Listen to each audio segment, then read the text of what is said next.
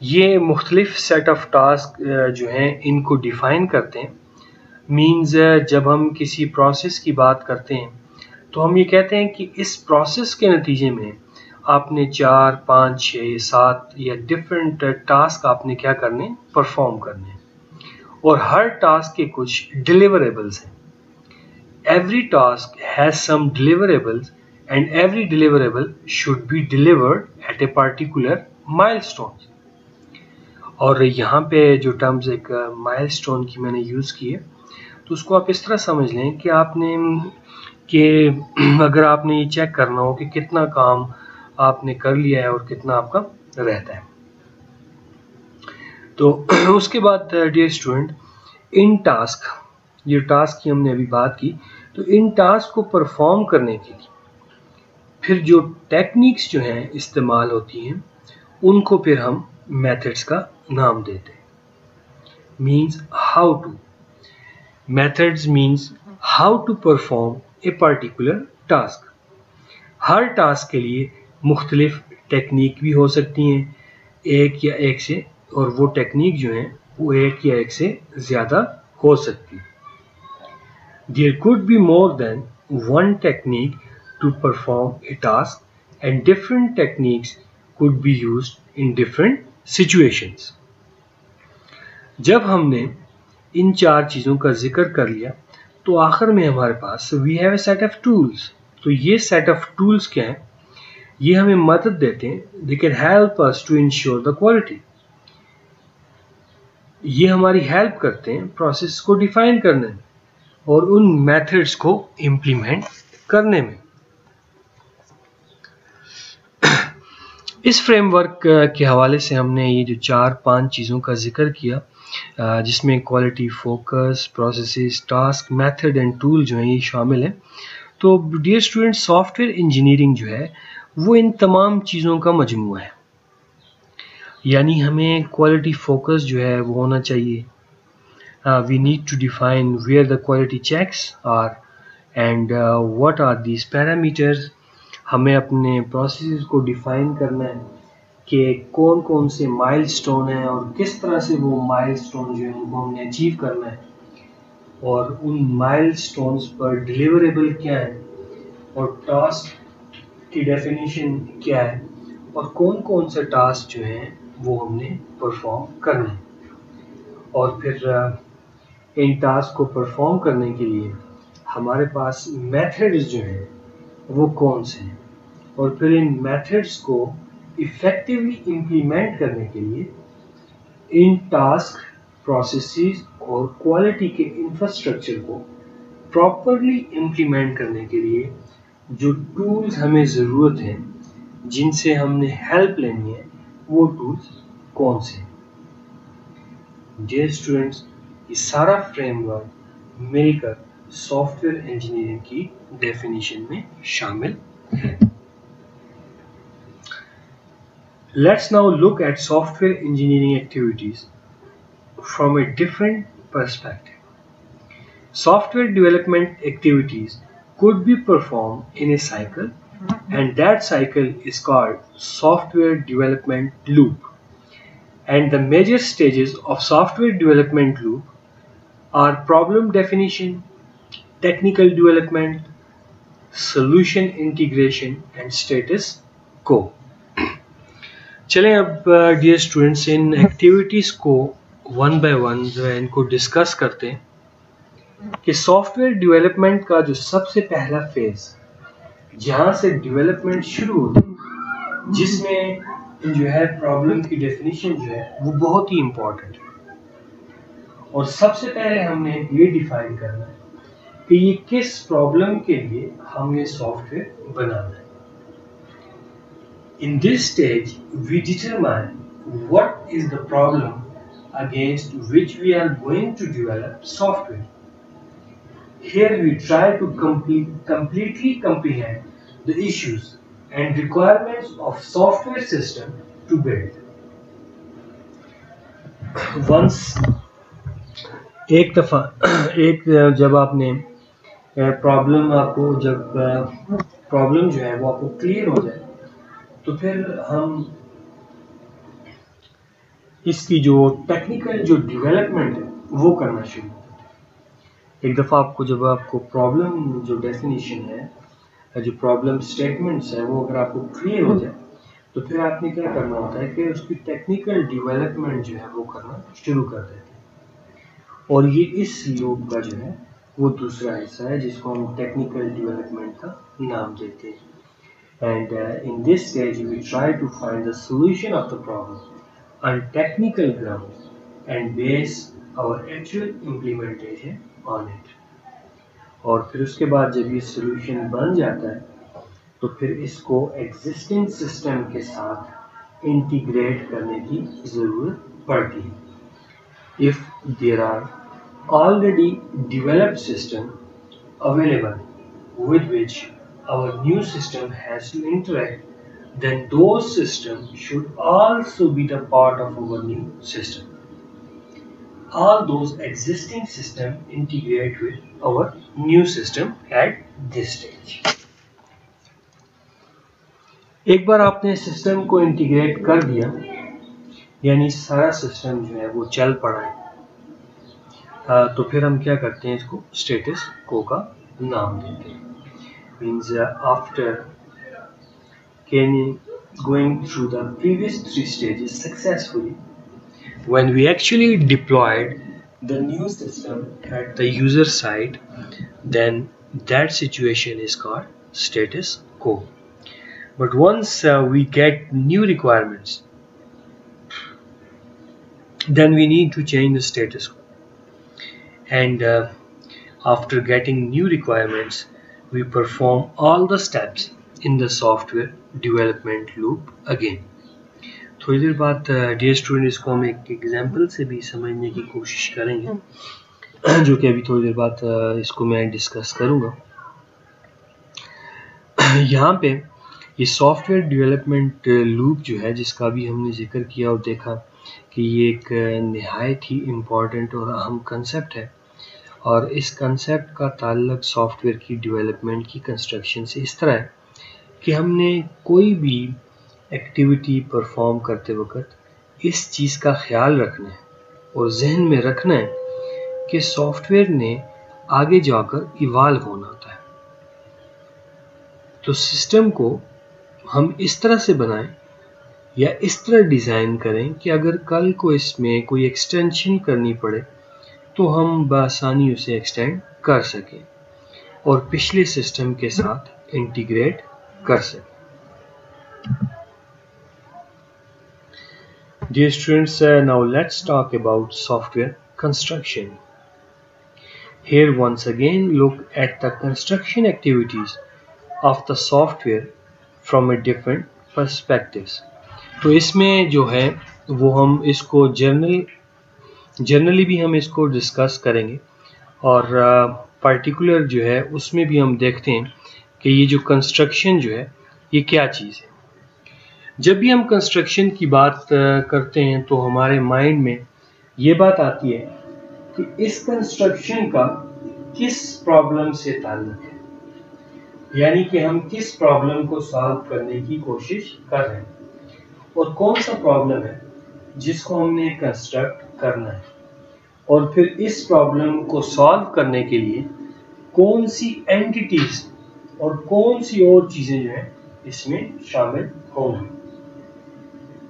اس کو اگر پہلے کہا کہ ہم اس کو ایک ایگزامپل سے سمجھنے کی کوشش کرتے ہیں۔ سپوز کہ آپ ایک گھر بنانا چاہتے ہیں تو اس میں آپ دیکھیں گے کہ گھر جو ہے وہ کس طرح کا بنانا چاہیے، اور جب گھر بنانے کی بات کریں گے تو پھر ہم یہ دیکھیں گے کہ اس میں کس طرح کا میٹیریل جو ہے وہ استعمال کرنا ہے، اور پھر اس کی کنسٹرکشن کا باقی سارا طریقہ جو ہے وہ کیا ہوگا۔ تو اس طرح سافٹ ویئر بھی ایک انجینئرنگ کا ایک پرابلم ہے، اس میں بھی ان ساری چیزوں کا عمل درآمد رہے گا۔ تو سب سے پہلے تو پرابلم ہمارے سامنے آئے گی کہ ہم نے کرنا کیا، کس پرابلم کا سولوشن ہے، اور پھر جو ہے جب آپ کو پرابلم سمجھ آ جائے اور پھر ہم نے یہ دیکھنا ہوتا ہے کہ اینٹیٹیز جو ہیں وہ کون سی اس میں انوالو ہوں گی۔ اور پھر ہم یہ بھی طے کریں گے کہ ان اینٹیٹیز کو ریئلائز کرنے کے لیے ہمیں کون سا طریقہ کار یا ٹیکنیکس جو ہیں وہ اختیار کرنی چاہیے. اس کے بعد پھر یہ بھی دیکھنا ہے کہ ان اینٹیٹیز کو ٹیسٹ کیسے کریں سو دیٹ ہمیں یہ پتا ہو کہ جس پرابلم کو ہم نے سالو کرنا یہ کام اس پرابلم کے حوالے سے بالکل ٹھیک ہو رہا ہے. یہ بھی دیکھنا ہے کہ کہیں اس میں کوئی غلطی تو نہیں ہے, کہیں ایسا تو نہیں ہے کہ جو ہم نے گھر بنایا ہے اس میں کچھ دنوں کے بعد لیکیج ہو رہی ہے یا اس کی چھت گر جائے.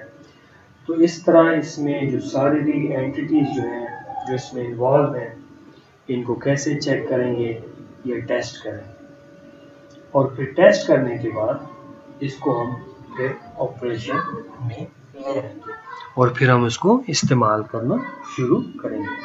تو یہ سافٹ ویئر یا کسی بھی انجینئرنگ کے حوالے سے یہ کنسٹرکشن جو ہے وہ انہی مراحل پر مشتمل ہوگی.